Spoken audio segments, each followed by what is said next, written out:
After a weekend to forget in Minnesota which saw them drop 3 of 4 games, the Cleveland Indians needed to get back in the win column. But with the best team in the National League coming in for 2 games, things did not look promising for the Tribe. However, rather than spiraling, they rode some hot pitching and a couple of big innings to sweep the Milwaukee Brewers in a short 2-game series. Their win Wednesday came on the arm of Carlos Carrasco, who got some help with a big 5th inning that saw the Indians put up all 3 of their runs. Carrasco bounces back after starting the year looking strong as ever. Carlos Carrasco has stumbled recently.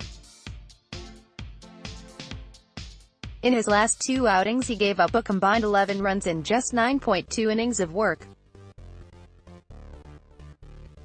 His ERA started to balloon and went up over the 4 runs mark. But on Wednesday, Carrasco was dealing.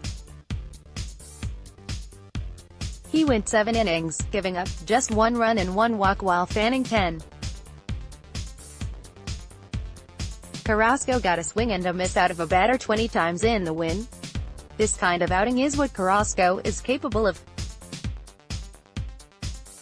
It's a good sign to see him come back around and have a good outing, giving more reason to believe that his last few starts were just a fluke and not the new normal. The Indians' outfield has been a bit of a mess all year. Lots of good options, but also a lot of injuries and little consistency. With Michael Brantley being the only regular face out there, the Indians' outfield has also seen the likes of Bradley Zimmer, Lonnie Chisenhall, Rajai Davis, Greg Allen, Melky Cabrera and Brandon Guyer. That's 6 different players vying for just 2 spots and they know it. After a stretch of games where Melky Cabrera broke out a little, Greg Allen then had a few solid games of his own and now it seems like it's Rajai's turn. Rajai was phenomenal Wednesday. He went 2-3 with a couple of singles as well as a walk, reaching base for a total of 3 times and scored a run as well. The exclamation point of Davis's day was his showing on the base paths. He stole second base every time he got on base, a perfect 3 for 3. It's the main factor that sets Davis apart from the other options in the Indians' outfield.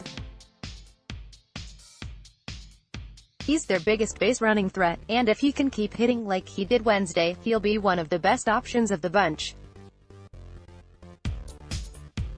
But at the very least, the game showed that even at 37, Davis has still got it, and he should stay on the roster as a pinch runner at the very least. Should have been more after a couple of highlights for the Indians in this game. Here's something that was a glaring negative, despite the win. The Indians left 10 runners on base. That's just over 3 more runners left on base than their average. These types of games happen. Runners add up and that's not always so bad if the team continues to score. But most of these runners left on were accumulated with the bases loaded.